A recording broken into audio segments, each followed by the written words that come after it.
परिचय। कमल और दीप ट्रेन में यात्रा कर रहे हैं। उसी समय एक ट्रेन पास की पटरी से गुजरती है। कमल, ट्रेन की सीटी कितनी जोरदार है। हाँ, सचमुच ये सहनीय नहीं है। दीप, मैं तुमसे कुछ पूछना चाहता हूँ। हाँ कमल, अवश्य। जब ट्रेन हमारे पास से गुजरती है, इसकी ध्वनि काफी तेज होती है, और जब दूर चली जाती है तो इसकी ध्वनि मंद पड़ जाती है। क्या तुम मुझे इसके बारे में बता सकते हो? ठीक है कमल, मैं तुमको बता दूंगा। ये डॉपलर प्रभाव के कारण होता है। ट्रेन ध्वनि तरंग उत्पन्न कर रही थी, जो डॉपलर प्रभाव के कारण हो रहा था। ट्रेन से उत्पन्न होने वाली ध्वनि तरंगें हम तक पहुंच रही थीं। इसकी वजह से ध्वनि तरंगों की आवृत्ति में स्थायी विस्थापन हुआ। जब ट्रेन नजदीक आई तो ध्वनि तरंग प्रबल हो गई, और जब वो दूर गई तो ध्वनि तरंग मंद पड़ गई। ये काफी रोचक है। मैं इसके बारे में बहुत कुछ जानना चाहता हूं। विद्यार्थियों, आज हम तरंग प्रकाशिकी के बारे में अध्ययन करेंगे।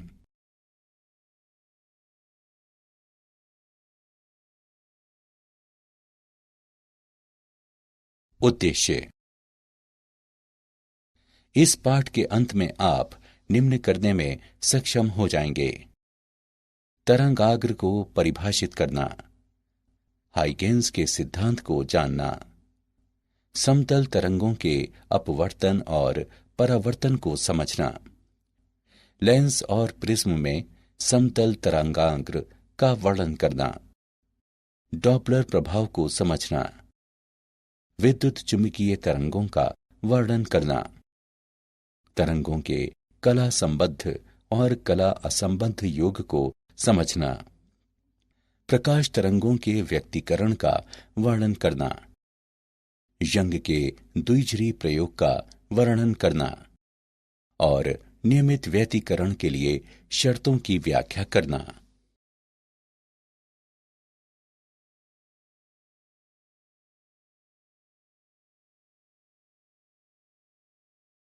तरंगाग्र। तरंगाग्र को किसी दिए हुए क्षण में समान कला में कंपनकारी माध्यम के सभी कणों के बिंदु पथ के रूप में परिभाषित किया जाता है। तरंगाग्र के अभिलंबवत रेखा को किरण कहते हैं। समान तरंगाग्र पर स्थित किन्हीं दो बिंदुओं के बीच कला का अंतर शून्य होता है। तरंगाग्र का आकार विक्षोभ के स्रोत के आकार पर निर्भर करता है। एक शीर्ष से अगले शीर्ष की दूरी तरंग दैर्घ्य लैम्ब्डा के बराबर होती है। दो क्रमागत तरंगाग्र पर समान कला में किन्हीं दो बिंदुओं पर कला का अंतर 2 पाई होता है। अतः किसी दिए हुए शीर्ष और आद्यंत कला क्रमशः 2n पाई और 2n प्लस 1 पाई हैं, जहां n एक पूर्णांक है।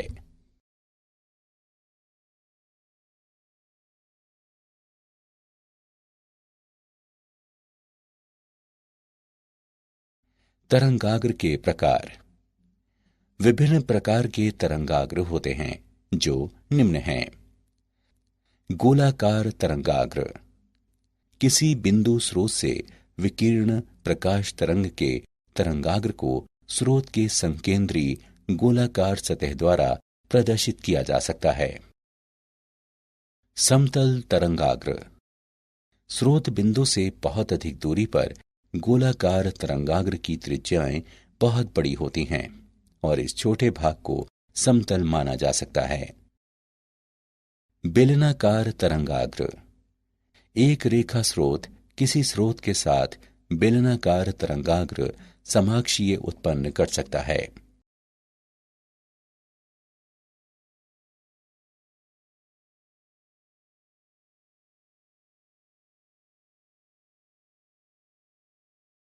हाइगेंस का सिद्धांत। हाइगेंस का सिद्धांत किसी क्षण नए तरंगाग्र के आकार को पाने के लिए ज्यामितीय रचना है। हाइगेंस का सिद्धांत कुछ समय में नए तरंगाग्र का आकार प्राप्त करने के लिए ज्यामितीय रचना है। इस सिद्धांत के अनुसार तरंगाग्र का प्रत्येक बिंदु गोलीय द्वितीयक तरंगों का स्रोत है। तरंगिका कहलाती है जो विभिन्न दिशाओं में संचरण की गति के साथ उस माध्यम में प्रसारित हो जाती है। बाद के समय में नया तरंगाग्र द्वितीयक तरंगिकाओं की स्पर्शजया है जो द्वितीयक तरंगाग्र का आवरण कहलाता है।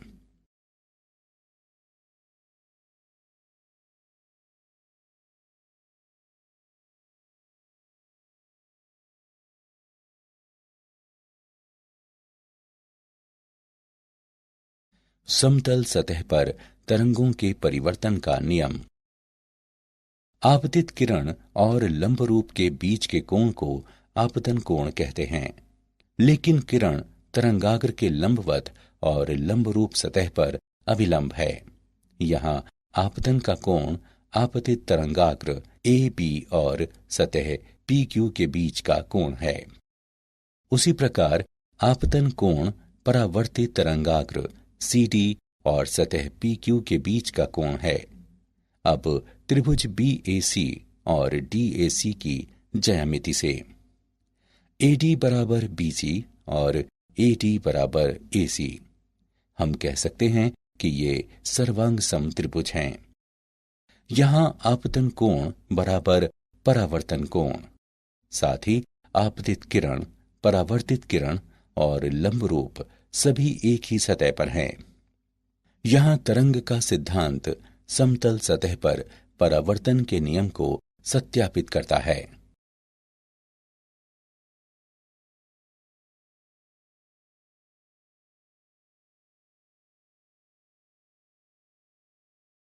समतल तरंगों का अपवर्तन।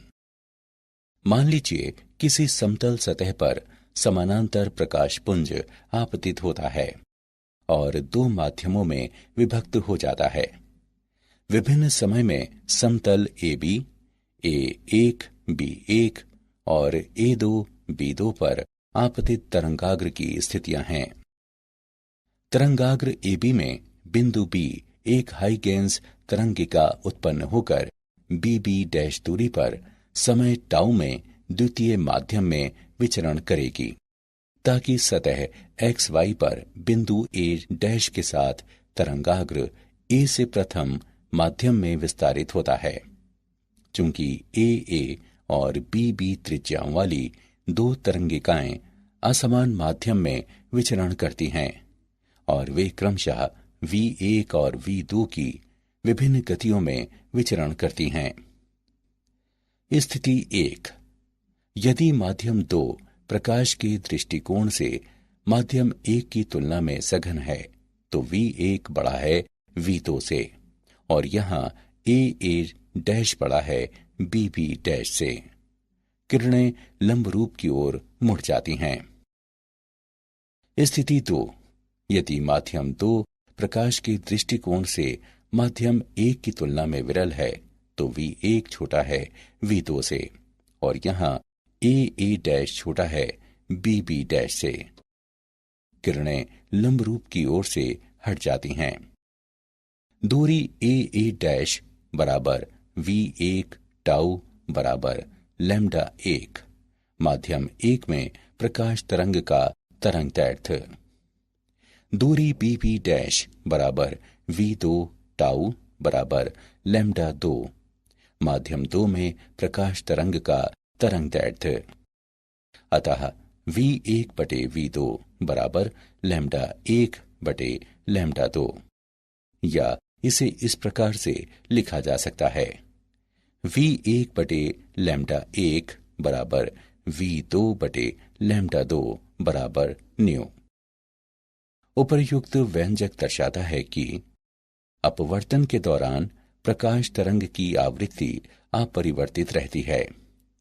जब प्रकाश तरंग सघन माध्यम में अपरिवर्तित होती है, तरंगदैर्घ्य कम हो जाती है और जब प्रकाश तरंग विरल माध्यम में अपरिवर्तित होती है तो तरंगदैर्घ्य बढ़ जाता है।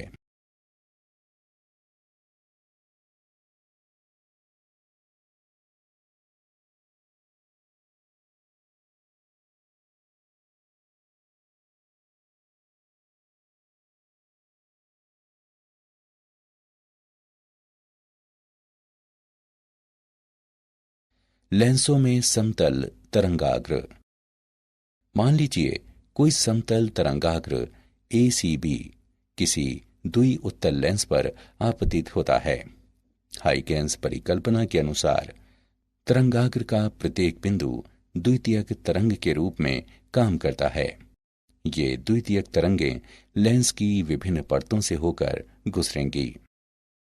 किसी द्वितीय तरंग को हवा में CP1 लेंसों में P1 P2 से होकर गुजरने में जितना समय लगता है उतना ही समय तरंगों को AX प्लस XT से होकर हवा में गुजरने में लगेगा। अतः सभी द्वितीय तरंगें आपतित समतल तरंगाग्र ACB से DP2E तक पहुंचने में समान समय लगेगा। अतः DP2E अपवर्तित तरंगाग्र है। ये तरंगाग्र प्रकृति में अभिसरित होता है।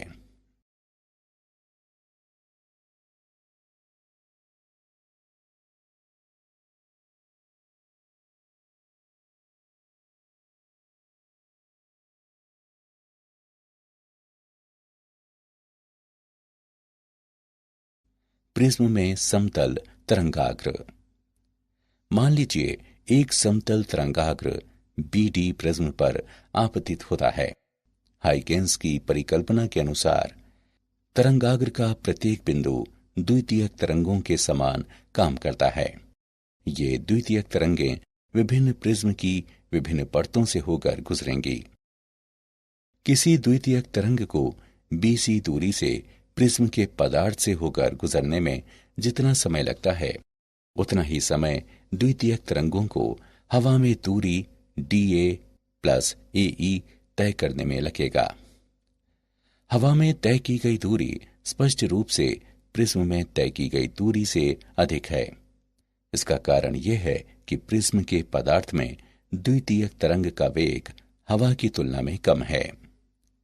सभी द्वितीयक तरंगें BD से निकलती हैं और उसी समय में CE पर पहुंच जाती हैं। अतः CE निर्गत तरंगाग्र है।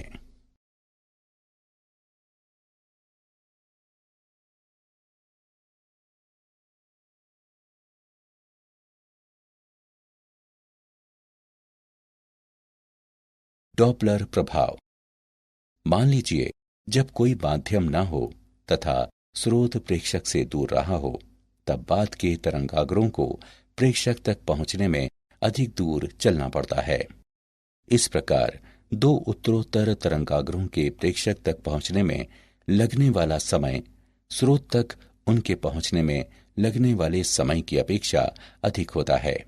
अतः जब स्रोत प्रेक्षक से दूर हो जाता है तो प्रेक्षक द्वारा मापी जाने वाली आवृत्ति में कमी होगी।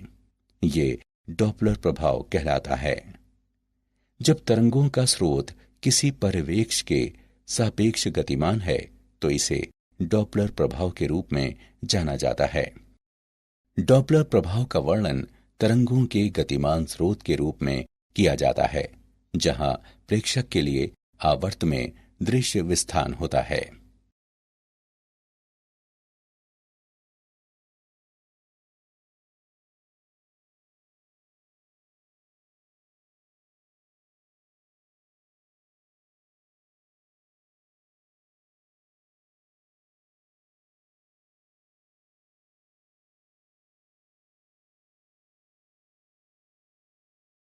अवरक्त विस्थापन और नीला विस्थापन।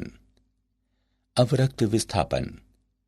डॉपलर प्रभाव के कारण तरंग दैर्ध्य में वृद्धि अवरक्त विस्थापन जानी जाती है, क्योंकि वर्णक्रम के दृश्य क्षेत्र के मध्य में तरंगाग्र वर्णक्रम के अवरक्त छोर की ओर गमन करता है। नीला विस्थापन। प्रेक्षक की ओर से गतिमान स्रोत से तरंगें प्राप्त होती हैं। तरंगाग्र के दृश्य में कमी आती है। इसे नीला विस्थापन के रूप में जाना जाता है। डॉपलर विस्थापन को डेल्टा न्यू बटा न्यू बराबर घटाव V सदिश बटा C द्वारा दर्शाया जा सकता है, जहां V सदिश स्रोत और पर्यवेक्षक को जोड़ने वाली रेखा के साथ वेग है।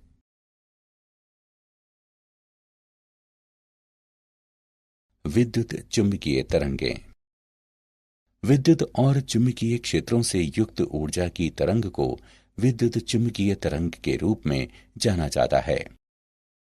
विद्युत और चुंबकीय क्षेत्रों में विविधताएं आती हैं। परिणाम स्वरूप वे समान स्थान और समान समय में अपनी उच्चिष्ठ और निम्निष्ठ को प्राप्त करते हैं। विद्युत और चुंबकीय क्षेत्रों की दिशाएं एक दूसरे के लंबवत और तरंग के संचरण की दिशा में होती हैं। ये तरंगें प्रकृति में त्रियक होती हैं। तरंगों का कम वेग पूर्ण रूप से माध्यम के विद्युतीय और चुंबकीय गुणों पर निर्भर करता है जिसमें वे विचरण करते हैं। तरंगों का अध्यारोपण। तरंगों का अध्यारोपण व्यक्त करता है कि जब दो या दो से अधिक तरंगें समान माध्यम में समान समय में एक दूसरे को अध्यारोपित कर भ्रमण करती हैं तो इस तरंग के किसी भी क्षण के विस्थापन का परिणाम किसी भी क्षण व्यक्तिगत विस्थापन के सदिश योग के बराबर होता है। मान लिया जाए कि सदिश y1, y2, y3 और इत्यादि में किसी भी क्षण अलग से सक्रिय व्यक्तिगत तरंगों के कारण सदिश विस्थापन होता है तो अध्यारोपण के सिद्धांत के अनुसार उस क्षण परिणामी तरंग का विस्थापन होगा।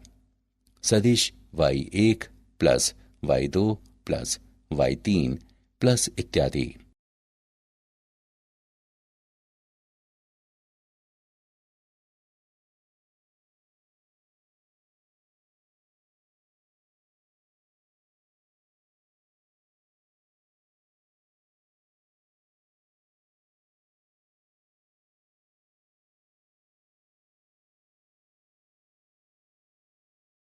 तरंगों का कला संबद्ध और कला असंबद्ध स्रोत। कला संबद्ध प्रकाश का ऐसा स्रोत है जो समान तरंगदैर्घ्य, समान आवृत्ति और समान कला या अचर कला अंतर के तरंग प्रकार उत्सर्जित करता है। कला संबद्ध स्रोतों की उत्पत्ति के लिए दो निम्न सामान्य विधियां हैं। तरंगाग्र के विभाजन द्वारा। इस पद्धति में दर्पण, लेंस या प्रिज्म के उपयोग द्वारा तरंगाग्र को दो या अधिक भागों में बांटा जाता है। आयाम के विभाजन द्वारा। इस पद्धति में आपतित पुंज को दो या उससे अधिक आंशिक परावर्तन या अपवर्तन द्वारा विभाजित किया जाता है। ये विभाजित भाग विभिन्न मार्गों पर भ्रमण करते हैं और एक दूसरे के साथ व्यतिकरण करते हैं।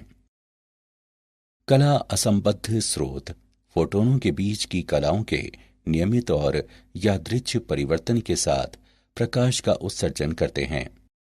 टंगस्टन फिलामेंट और साधारण प्रतिदीप्त ट्यूब कला असंबद्ध प्रकाश उत्सर्जित करते हैं।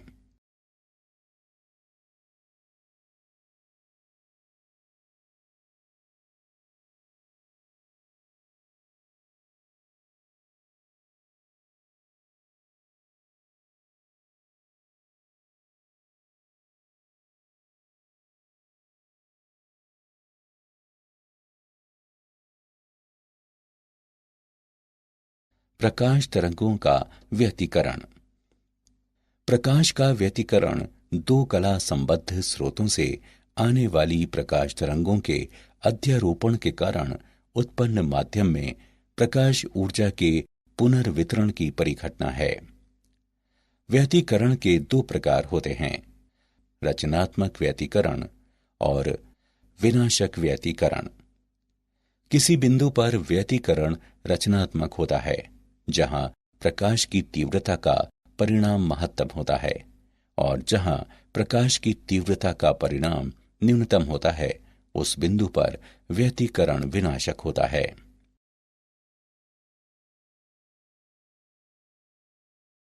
रचनात्मक और विनाशक व्यतिकरण। रचनात्मक व्यतिकरण जिस बिंदु पर प्रकाश की तीव्रता का परिणाम महत्तम होता है उसे रचनात्मक व्यतिकरण कहते हैं। रचनात्मक व्यतिकरण के लिए फाई बराबर 2n पाई या p बराबर n लैम्डा। जहां n बराबर 0, 1, 2, 3 आदि हैं। फाई बराबर कला का अंतर, p बराबर पथांतर, लैम्डा बराबर प्रकाश का तरंगदैर्घ्य। विनाशकारी व्यतिकरण, जहां प्रकाश की तीव्रता का परिणाम न्यूनतम होता है, उस बिंदु पर व्यतिकरण विनाशक कहलाता है। विनाशक व्यतिकरण के लिए फाई बराबर 2n प्लस 1 पाई या p बराबर 2n प्लस 1 लैम्डा बटे 2। यंग का द्विझिरी प्रयोग। यंग के परीक्षण में किसी स्रोत के माध्यम से एक वर्णीय प्रकाश को संकीर्ण झिरी S से गुजरता है और दो नजदीकी संकीर्ण झिरियों S1 और S2 पर S दूरी पर गिरता है। झिरियां S1 और S2 प्रकाश तरंगों के कला संबद्ध स्रोतों के रूप में काम करती हैं और प्रत्येक प्राथमिक स्रोत S से व्युत्पन्न हैं। ये तरंगे विभिन्न बिंदुओं पर रचनात्मकता तथा विनाकारी के रूप में काम करती हैं। ये पर्दे पर विभिन्न बिंदुओं पर प्रत्यावर्ती दीप्त और उदीप्त बैंड की उत्पत्ति करती हैं और पर्दे पर ये व्यतिकरण फ्रिंज कहलाती हैं।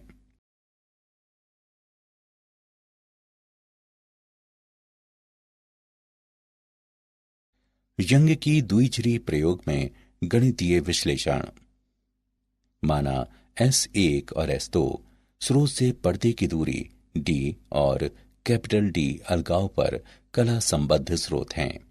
तब P पर तरंगों के बीच पथांतर y, n और d के गुणनफल d से विभाजित के बराबर है। उच्चिष्ठ डेल्टा बराबर n लैम्डा।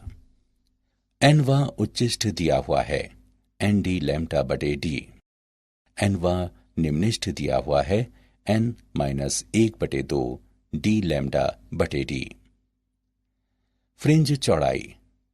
फ्रिंज चौड़ाई को दो क्रमागत उच्चिष्ठ और निम्निष्ठ के बीच के अंतर के रूप में परिभाषित किया जा सकता है। बीटा बराबर yn+1 yn, जो कैपिटल D लैम्डा बटे d के बराबर है। कोणीय फ्रिंज चौड़ाई दिया हुआ है बीटा बटे d, ये लैम्डा बटे d के बराबर है। श्वेत प्रकाश का उपयोग। जब किसी झिरी को प्रकाशवान करने के लिए श्वेत प्रकाश का इस्तेमाल किया जाता है तो हम केंद्रीय श्वेत फ्रिंज के एक व्यतिकरण पैटर्न को प्राप्त करते हैं, जिसके दोनों तरफ एक समान रंगीन फ्रिंज और फिर समरूप प्रकाश प्राप्त करते हैं।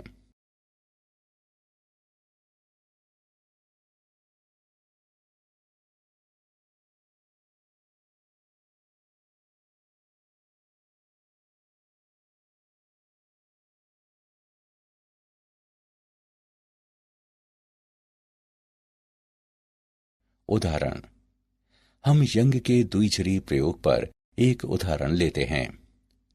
यंग के प्रयोग में 3 मिलीमीटर की झिरियों को 480 नैनोमीटर तरंग दैर्ध्य के प्रकाश द्वारा अलग किया जाता है।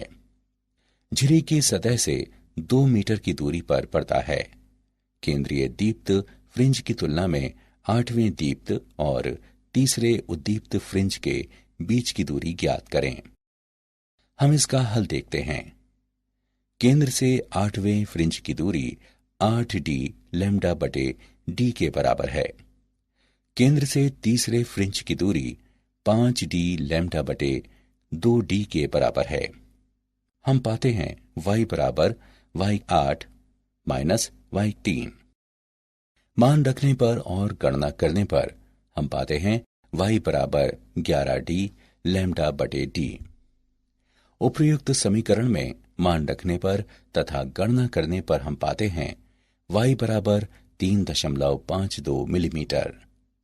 यहाँ केंद्रीय दीप्त फ्रिंज की तुलना में 8वें दीप्त और तीसरे उद्दीप्त फ्रिंज के बीच की दूरी 3.52 मिलीमीटर है।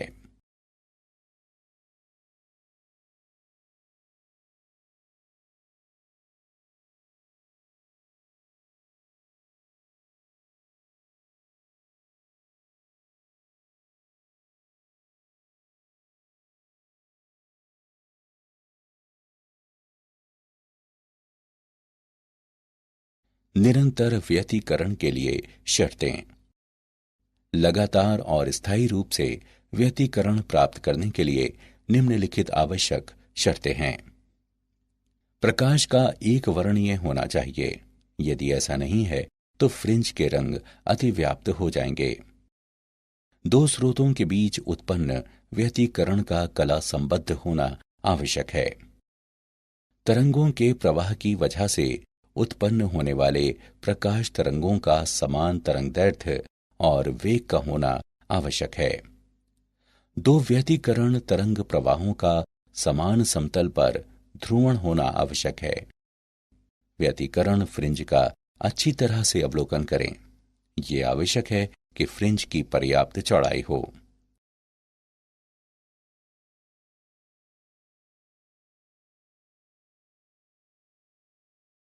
क्या आप जानते हैं, निर्माण के दृष्टिकोण से लेंस का आकार गोलीय सतह का होता है, जबकि सिद्धांत के मुताबिक आदर्श सतह आस्फेरिक होनी चाहिए। लंब की ओर मुड़ने पर प्रकाश की गति धीमी हो जाती है और तरंगदैर्घ्य लघु हो जाता है जब सघन माध्यम में प्रवेश करता है। पुल के उस पार या किसी अन्य बाधक से तरंगों का परावर्तन होने की वजह से व्यतिकरण पैटर्न बनता है, जो स्थिर तरंग कहलाता है। इसमें तरंग का शीर्ष हटकर गतिमान नहीं होता है।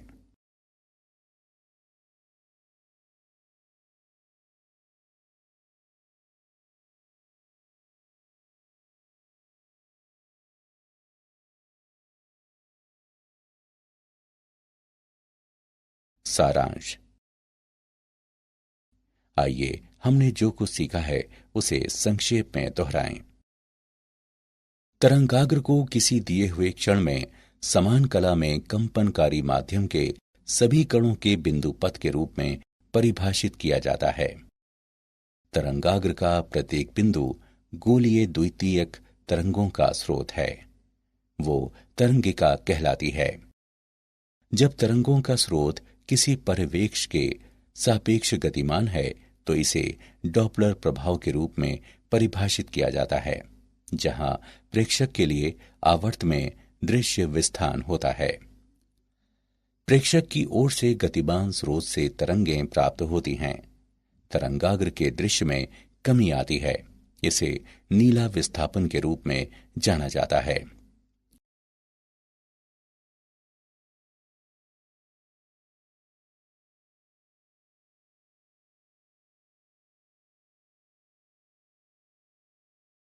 विद्युत और चुंबकीय क्षेत्रों से युक्त ऊर्जा की तरंग को विद्युत चुंबकीय तरंग के रूप में जाना जाता है।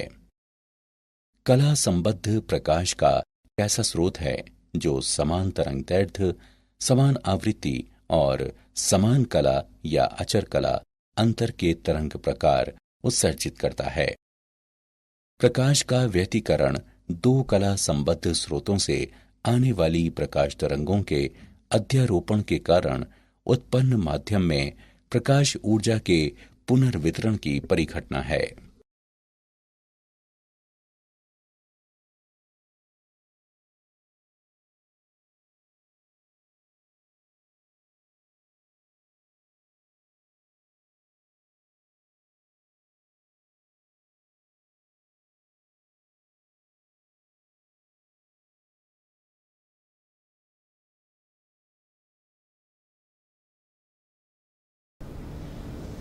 Hey guys, welcome back to YouTube channel. I am Om Prakash Saini और आज हम जो अनाउंस करने जा रहे हैं वो हमारा व्हाट्सएप नंबर है, जिसके माध्यम से हम आप तक विभिन्न प्रकार के आपकी आवश्यकता के अनुसार नोट्स उपलब्ध करवाएंगे।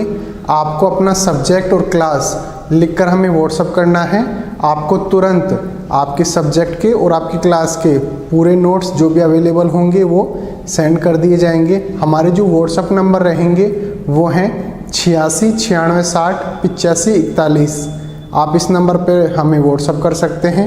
आप इस पर कॉल ना करें, कॉल रिसीव नहीं कर पाएंगे क्योंकि काफ़ी स्टूडेंट्स होते हैं वो कंटिन्यूसली इस पर कॉल करते हैं। Thank you so much.